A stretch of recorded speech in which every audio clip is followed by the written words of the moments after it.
The Canon T7 is the world's best-selling camera, but it's also one of the most affordable. But there's more to the Canon T7 than just the price, because what's inside this little beast is the impressive part. So what exactly makes the Canon T7 so special?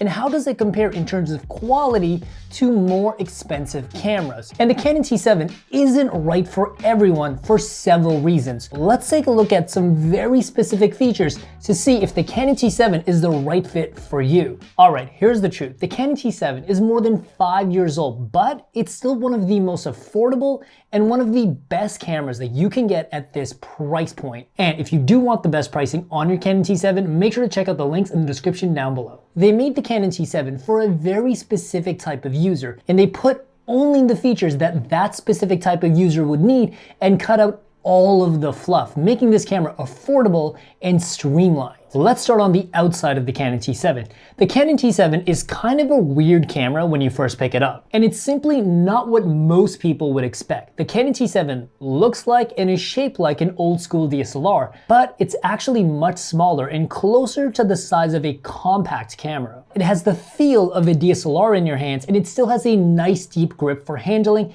and it's comfortable for shooting for several hours of the day, although it doesn't have the exact same weight and heft in your hands, but that actually makes the Canon T7 better as a travel camera or a daily carry camera that you can always keep on you. And it also has Wi-Fi to transfer photos and videos straight to your phone, so you can do everything with this camera just on the go. The button layout and menu system on this camera is really simple and straightforward, although if you do get lost, there's also a mode dial at the top that has different shooting modes like night mode, portrait, food, sports, landscapes, pretty much any kind of photography that you could possibly do, and it takes all of the technical hassle using this camera just out of your hands. It's really simple to just pick up the T7 and get great results. But the visuals of the menu and the user interface are kind of dated. They 100% work, but sometimes this camera kind of reminds me of like a Super Nintendo. It feels old, which is kind of a weird way of saying the T7 actually feels vintage, but that doesn't mean it's bad in any way whatsoever. Because what makes the Canon T7 unique is the fact that inside of this camera, there's some really powerful technology that is still relevant even today. The most important thing when it comes to visual quality in your camera is your sensor, more specifically, the resolution of your sensor, and also how your camera processes whatever your sensor records. The Canon T7 has a 24 megapixel sensor. This is almost the same sensor that's also used in Canon M50, Canon 80D, and the brand new Canon R10. And those cameras are much more expensive and are also really popular cameras. So you get very similar image quality straight out of camera compared to much more expensive cameras. And the processing in the Canon T7 is actually pretty close to that of a pro level camera. When it comes to editing the photos in the Canon T7, that's where things get really crazy, because the Canon T7 has 14-bit RAW, which is the same file type that you normally find in $1,000, $1,500, or $2,000 professional cameras. And thanks to that 14-bit RAW file type, there's a ton of room to push and pull your colors, but there's also a ton of light information. You can absolutely take the photos from the Canon T7 and deliver absolute bangers. But if you don't like to edit your photos, there's also a black and white and toy camera effect right in camera that gives your photos a really unique look with no work on your part. As for shooting the photos, the Canon T7 shoots at 3 frames per second with very fast and reliable autofocus. Now 3 frames per second is perfectly fine for landscapes, sit-down portraits, tabletop photography, or even travel photos if you're just casually shooting as you travel through a city. But you will struggle if you're shooting sports or wildlife, because 3 frames per second is definitely not fast enough to capture fast-moving action, but the autofocus will keep up. The place the Canon T7 really shines is studio photography. 3 frames per second is more than enough for photos, and with some good lights and this powerful 24 megapixel sensor, you're going to get really good results. The only thing you have to watch out for is that the Canon T7 looks best at 400 and 800 ISO, and shooting at really high ISO like 1600 or 3200 is going to give you quite a lot of grain. There's one thing that really holds the Canon T7 back, and that's the Canon T7's lens. The kit lens that it comes with is decent enough. If you're a beginner or a newbie, you're not really going to notice it.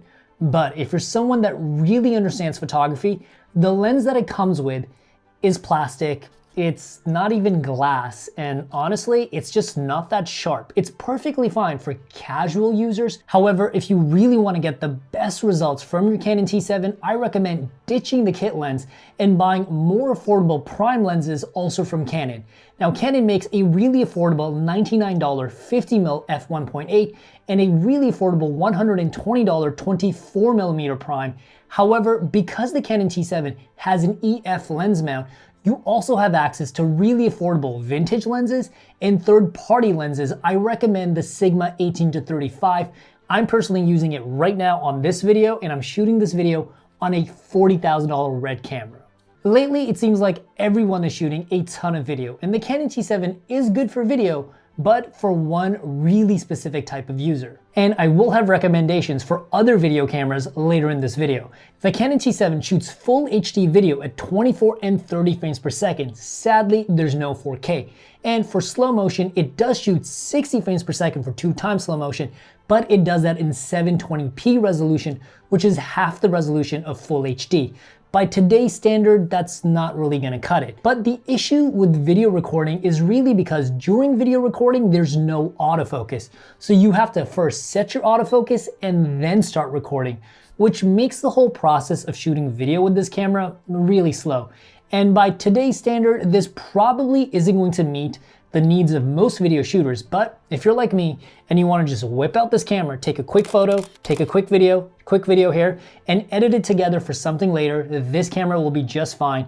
It's great for capturing just quick moments throughout your day or while you're traveling. So is the Canon T7 actually worth it? And who is this camera really for? But more importantly, is there anything better than the Canon T7 on the market today that comes close to the technology, the specs, and the price? Well, we have a few options. The main thing we have to look for is price, sensor, photo and video frame rates, but also autofocus.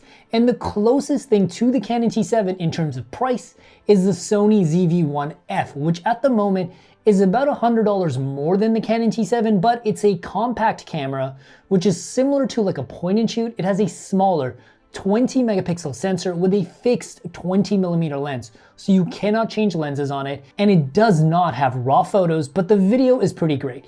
If you want a casual camera that you can just keep in your pocket, whip out, take some quick photos and videos, maybe do a little bit of social media, YouTube, Instagram, TikTok, the ZV-1F is actually a pretty decent camera. But if you're someone that wants a serious camera, you really want to get high quality photos, like the T7, the ZV-1F is not going to cut it. The Canon T7 will without a doubt look better. Now, if we move up slightly in price, the main competition to the Canon T7 is the Nikon D3500. It has a very similar 24 megapixel sensor, but that camera only does 12-bit RAW, while the Canon T7 does 14-bit RAW.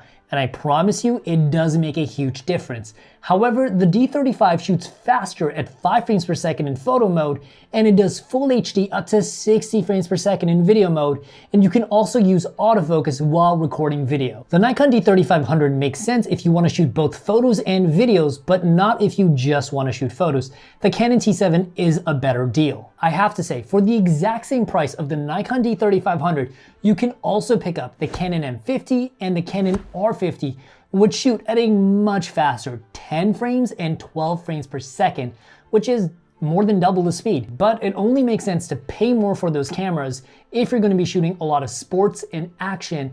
Otherwise, you really don't need to spend that money, because they also have the exact same 24 megapixel sensor, and the image quality, for photos at least, will be very similar, but the video quality will undoubtedly be far, far better. And the autofocus will also be better because they're newer cameras. Alright, so I think we figured out why the Canon T7 is the world's best-selling camera, because at this price point, it delivers 14-bit RAW photos, which allow you to get professional level results.